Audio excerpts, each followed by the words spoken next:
제22장.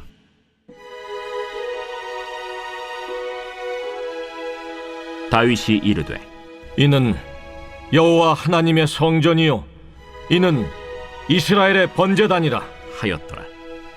다윗이 명령하여 이스라엘 땅에 거류하는 이방 사람을 모으고 석수를 시켜 하나님의 성전을 건축할 돌을 다듬게 하고, 다윗이 또 문짝못과 거멀못에 쓸 철을 많이 준비하고, 또 무게를 달 수 없을 만큼 힘이 많은 놋을 준비하고, 또 백향목을 무수히 준비하였으니 이는 시돈 사람과 두로 사람이 백향목을 다윗에게로 많이 수운하여 왔음이라.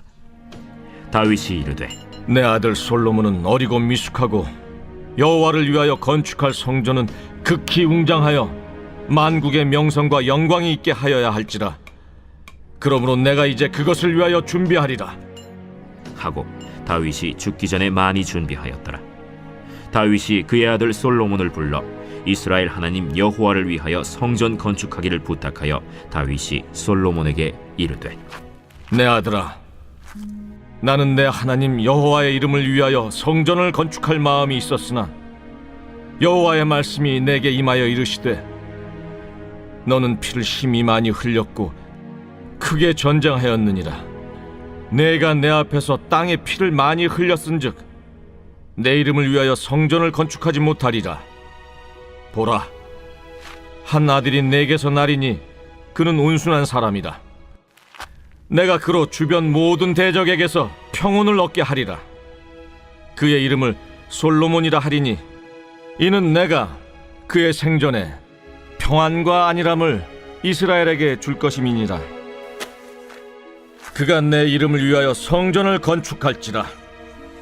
그는 내 아들이 되고 나는 그의 아버지가 되어 그 나라 왕위를 이스라엘 위에 굳게 세워 영원까지 이르게 하리라 하셨나니, 이제 내 아들아, 여호와께서 너와 함께 계시기를 원하며 내가 형통하여 여호와께서 내게 대하여 말씀하신 대로 내 하나님 여호와의 성전을 건축하며 여호와께서 내게 지혜와 총명을 주사 내게 이스라엘을 다스리게 하시고 내 하나님 여호와의 율법을 지키게 하시기를 더욱 원하노라. 그때 내가 만일 여호와께서 모세를 통하여 이스라엘에게 명령하신 모든 규례와 법도를 삼가 행하면 형통하리니 강하고 담대하여 두려워하지 말고 놀라지 말지어다. 내가 환난 중에 여호와의 성전을 위하여 금 10만 달란트와 은 100만 달란트와 놋과 철을 그 무게를 달 수 없을 만큼 힘이 많이 준비하였고, 또 제목과 돌을 준비하였으나 너는 더할 것이며, 또 장인이 내게 많이 있나니 곧 석수와 목수와 온갖 일에 익숙한 모든 사람이니라. 금과 은과 놋과 철이 무수하니 너는 일어나 일하라. 여호와께서 너와 함께 계실지로다. 다윗이 또 이스라엘 모든 방백에게 명령하여 그의 아들 솔로몬을 도우라 하여 이르되 너희 하나님 여호와께서 너희와 함께 계시지 아니하시느냐? 사면으로 너희에게 평온함을 주지 아니하셨느냐? 이 땅 주민을 내 손에 넘기사 이 땅으로 여호와와 그의 백성 앞에 복종하게 하셨나니, 이제 너희는 마음과 뜻을 바쳐서 너희 하나님 여호와를 구하라. 그리고 일어나서 여호와 하나님의 성전을 건축하고 여호와의 언약궤와 하나님 성전의 기물을 가져다가 여호와의 이름을 위하여 건축한 성전에 드리게 하라 하였더라. 오늘 새벽에도 주님의 보좌 앞으로 나오신 성도님들에게 하나님의 은혜와 평강이 함께 하시기를 축원드립니다. 오늘 역대상 22장 말씀 함께 살펴보겠습니다. 역대기는 남유다의 역사를 다루고 있습니다. 이것은 포로로 끌려온 이스라엘 백성들의 정체성을 알려주고 신앙의 방향성을 제시해주는 중요한 성경이죠. 동시에 공중권세 잡은 사단에 의해서 지배되는 세상을 살아가고 있는 그리스도인들의 정체성과 방향성을 보여주는 복음의 메시지라 하겠습니다. 역대기는 족보로부터 시작해서 이스라엘이 왜 포로로 끌려오게 되었는지를 먼저 다루고 있습니다. 그들이 포로로 끌려온 이유는 여호와께 범죄하였기 때문인데요. 어떤 범죄함인가? 하나님의 말씀을 듣지 않고 하나님께 구하지 않는, 하나님께 묻지 않는 것이 그들의 죄악이었습니다. 그에 대한 샘플로 사울은 하나님께 버림받았고 다윗은 하나님께 인정을 받았는데 그 중요한 차이점이 하나님께 묻고 듣는 것을 했느냐 하지 아니하였는가로 결정이 되었습니다. 다윗은 모든 삶에서 늘 하나님께 묻고 또 하나님의 말씀을 듣는 삶을 지속하였죠. 하나님은 다윗을 너무너무 좋아하셔서 그와 언약을 맺으십니다. 다윗의 후손이 이 나라를 더 견고하게 할 것이다. 다윗의 왕조가 끊어지지 않을 것이다.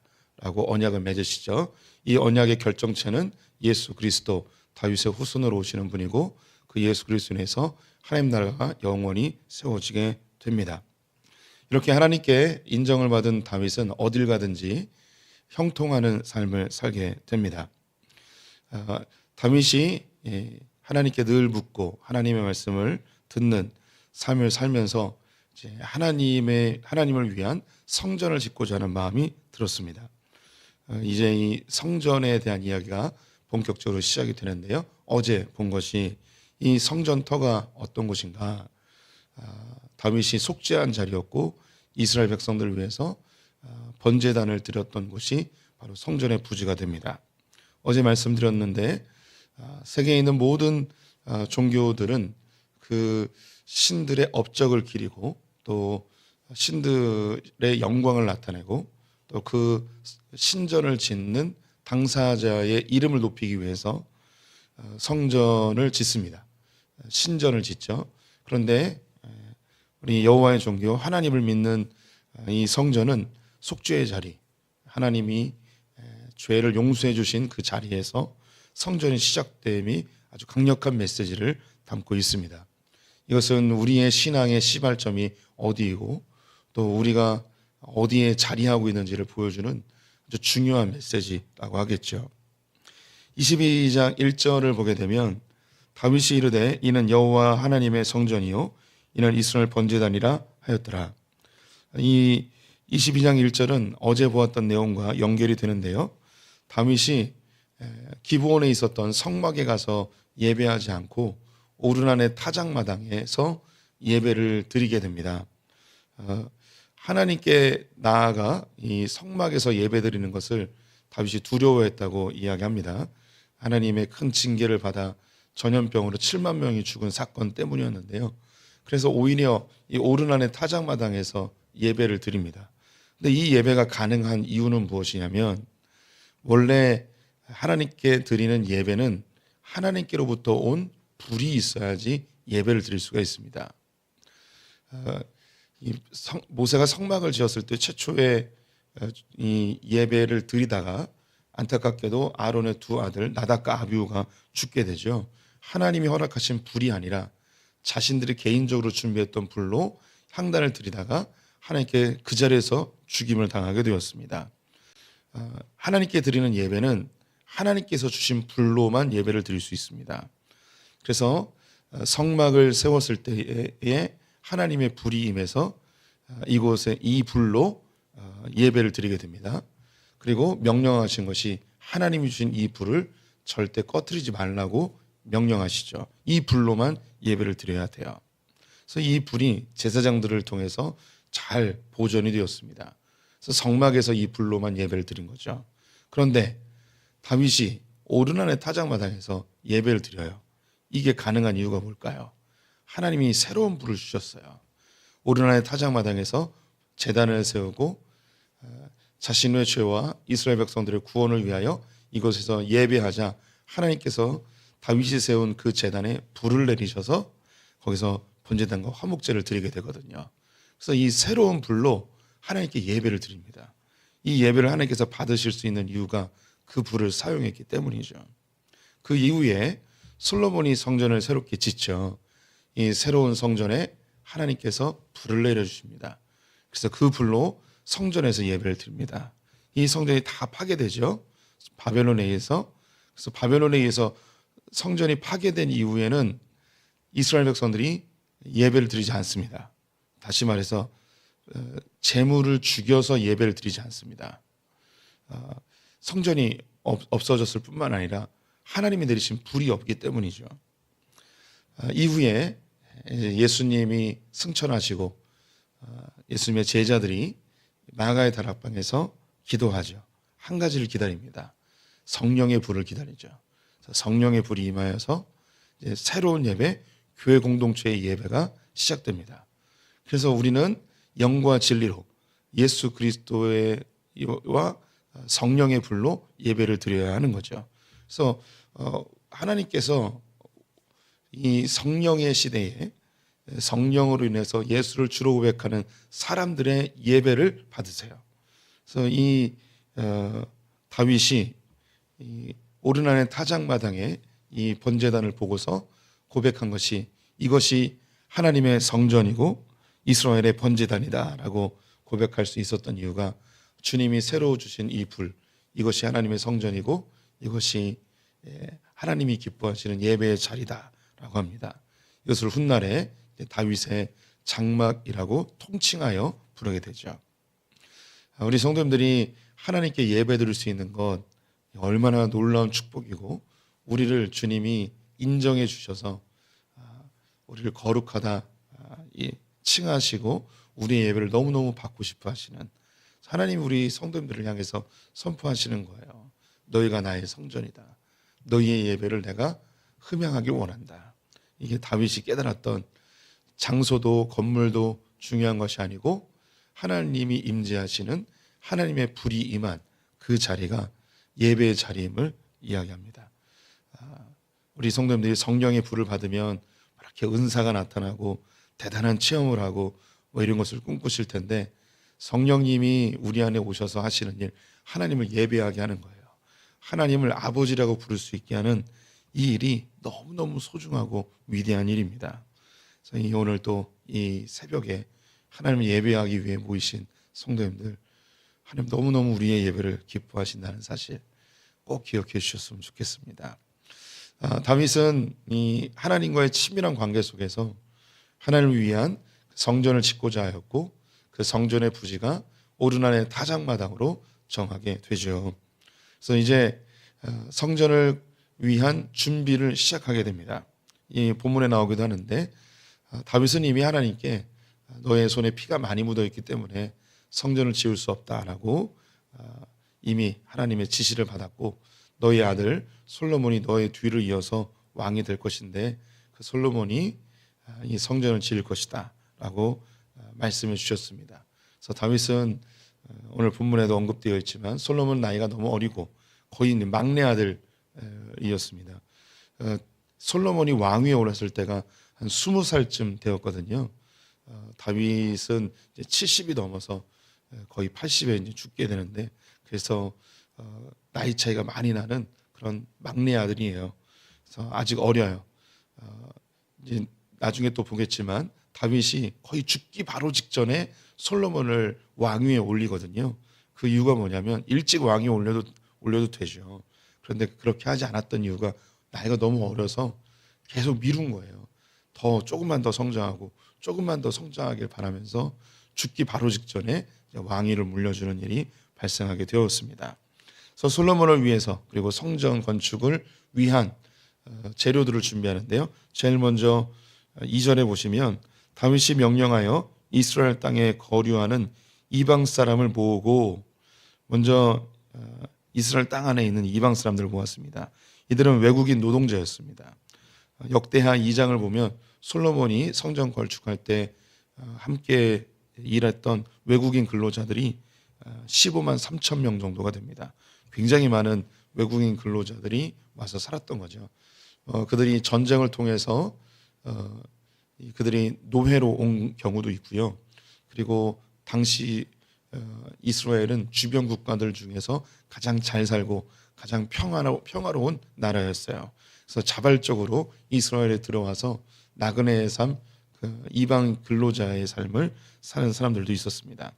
또 돌을 모으고 또 철 용품들, 놋 등을 준비하고 백향목도 준비하고 모든 준비를 하였습니다. 그리고 솔로몬을 불러서 솔로몬에게 당부의 말을 합니다. 하나님이 이러이러해서 나는 피가 많이 묻어 있으니 짓지 말고 솔로몬 너를 통해서 하나님의 성전이 지어지길 원한다. 그리고 너를 통해서 이스라엘이 더 견고해질 것이고 또 이 다윗의 왕조가 계속 이어질 것이다라고 약속의 말씀을 합니다. 여기서 이제 의문이 드는 게 하나 있는데요. 하나님이 다윗을 성전 건축에 배제하셨잖아요. 손에 피가 많이 묻어 있다고. 근데 이 피를 많이 묻힌 게 자신이 뭐 복수하기 위해서나 혹은 자기의 유익을 위해서 사람을 죽인 게 아니고 이스라엘을 위해서 싸웠고 하나님을 위해서 싸웠단 말이죠. 그런데 하나님께서 다윗을 성전 건축에서 배제시켜 버렸어요. 이거 어떻게 보면 좀 굉장히 서운한 그런 상황입니다. 근데 이것과 비슷한 상황이 모세와 아론에게도 있었죠. 모세가 목이 말라서 투정하는 이스라엘 백성들에게 화가 나서 지팡이로 이 바위를 2번 내리쳤어요. 그래서 하나님이 너 왜 이렇게 화를 내냐 하며 너는 가나안 땅에 못 들어간다라고 말씀하십니다. 그런데 이게 되게 좀 아이러니하죠. 아니 이게 돌을 2번 친 거 뭐 얼마나 큰 죄라고.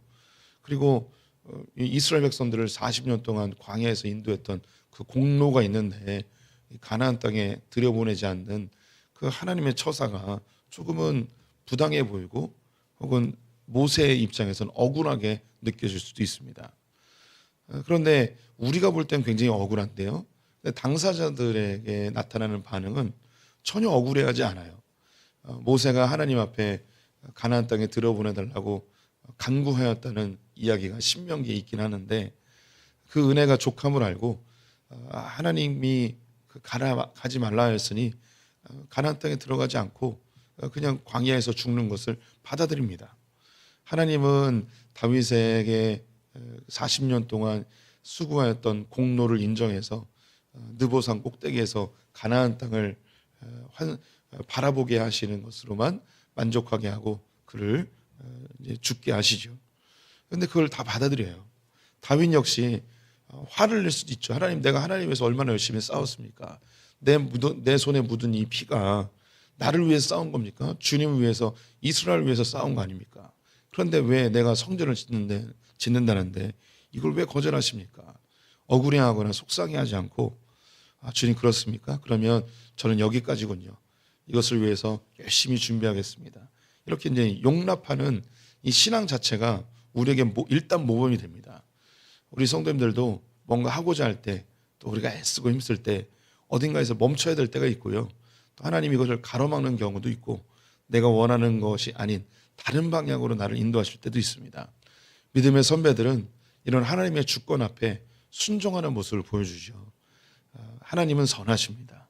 하나님 우리 위해서 가장 좋은 길로 인도해 주시는 분임을 우리 소풍의 성도님들도 신뢰하셨으면 좋겠습니다. 저도 뭔가 계획하고 이루어지면 좋죠. 하지만 안 될 때도 있습니다. 그때에 하나님이 이것은 허락하지 않으시는구나 라고 인정하고 빨리 잊어버리고 하나님이 더 좋은 길로 인도해 줄 것을 신뢰하고 그렇게 나아가는 것, 이것이 우리 신앙생활에 또 좋은 모범이 되어야 할 줄 믿습니다.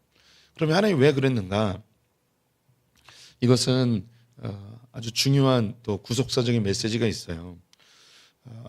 이 성전이 다윗 때에 다 이루어지지 않고 그의 후손 때에 이루어지는 것, 이것은 예수 그리스도가 이 다윗의 후손으로 태어나시는데 이 예수 그리스도로 인해서 새로운 성전이 지어지죠. 우리 안에 있는 내적 성전, 교회 공동체라고도 할 수 있겠습니다. 근데 이 하나님의 성전이 언제 완성되는가? 예수님이 다시 오실 때, 재림하실 때 이루어지게 됩니다. 예수님이 초림하셨을 때는 모퉁이 돌 하나만 놓고 가셨죠. 그래서 이 하나님의 성전의 그 시작을 마련하고 가시고 그리고 다시 오실 때 완성합니다. 그래서 다윗은 초림하신 예수님의 상징이라면 솔로몬은 다시 오실 예수님의 상징이라 하겠습니다. 이 다윗은 이스라엘을 평화롭게 하기 위해서 전쟁하고 피 흘리는 왕이었다면 솔로몬은 평화의 왕으로 오죠. 예수님이 초림하셨을 때에는 사망 권세와 싸우신 피 흘리는 왕의 모습이었습니다. 근데 다시 오실 예수 그리스도는 평화의 왕으로, 승리의 왕으로 백마 타고 오시게 되죠. 그래서 이 다윗과 솔로몬은 예수님의 초림과 재림을 보여주는 그런 샘플과 같은 역할이기 때문에 하나님이 이런 구속사의 큰 그림 속에서 다윗에게 성전을 짓지 못하도록 하신 것이죠. 이제 다윗이 솔로몬에게 성전 지을 것을 부탁을 하면서 다윗이 솔로몬에게 한마디를 해주고 또 이 성전 건축을 함께 도와야 되는 방백들, 즉 이스라엘의 지도자들에게 한마디를 해줍니다. 먼저 솔로몬에게 무슨 당부의 말을 하는지 13절 함께 보겠습니다. 그때 내가 만일 여호와께서 모세를 통하여 이스라엘에게 명령하신 모든 규례와 법도를 삼가 행하면 형통하리니 강하고 담대하여 두려워하지 말고 놀라지 말지어다. 다윗이 솔로몬에게 성전 건축과 함께 무엇을 당부하는가? 모세의 율법을 잘 지켜라. 이걸 잘 행해라. 그럼 너 어딜 가든지 형통한다. 이것은 여호수아에게 하나님 말씀하신 것이고 다윗이 하나님께 확증받은 것이고 솔로몬에게 이야기합니다. 너 이 나라를 다스리고 성전을 짓는 거 두려워하지 마. 모세의 율법대로 하나님의 말씀만 잘 들으면 넌 뭘 하든지 다 형통한다 라고 이야기해 줍니다. 그리고 솔로몬을 도와서 성전을 지어야 될 지도자들, 방백들에게 당부의 말을 하는데 19절에 있습니다. 이제 너희는 마음과 뜻을 바쳐서 너희 하나님 여호와를 구하라. 그리고 일어나서 여호와 하나님의 성전을 건축하고 여호와의 언약궤와 하나님의 성전의 기물을 가져다가 여호와의 이름을 위하여 건축한 성전에 드리게 하라 하였더라. 방백들에게 뭘 부탁하냐면 하나님 여호와를 구하라 라고 합니다. 물어보라는 거죠. 영어로 ask예요. 우리는 기도라고도 표현합니다. 다윗이 평생 하나님 앞에 한 것이 하나님께 묻고 하나님께 듣는 것을 계속했습니다. 기도와 묵상을 늘 병행하였죠. 그래서 이 성전을 짓고자 하는 이 솔로몬과 그의 함께 동역하는 방백들에게 너희는 하나님의 말씀을 잘 듣고 하나님께 늘 묻는 삶을 살아라 라고 이야기하죠. 기도와 묵상의 삶이 성전 안에서 해야 되는 가장 중요한 것임을 이야기해 주고 있습니다. 여기서 방백들에게는 여호와의 말씀을 잘 들어라 이 이야기를 하지 않고 솔로몬에게만 했어요. 이것도 의미가 있는데요. 당시에는 성경책이 일반화되지 않았죠. 그래서 소수의 사람만 보았습니다. 특별히 그것을 카피해 가지고 이 왕 옆에 두도록 하고 있거든요. 신명의 말씀에 너희가 만약에 왕을 세우게 되면 왕이 꼭 해야 될 것이 성경을 필사해서 네 곁에 두고 이 말씀을 주야로 잘 묵상해라 라고 명령하였는데, 그래서 이 왕이 하나님의 말씀대로 행하고 사는 것이 그의 백성들에게 영향을 미쳐서 모범이 되도록 하신 것이죠. 우리 성도님들도 이제 예수 그리스도로 인하여서 하나님의 성전으로 부름받은 자들이 되었습니다. 이제 예수님이 놓으신 모퉁이 돌 위에 하나님의 성전을 하나하나 지어가고 있죠.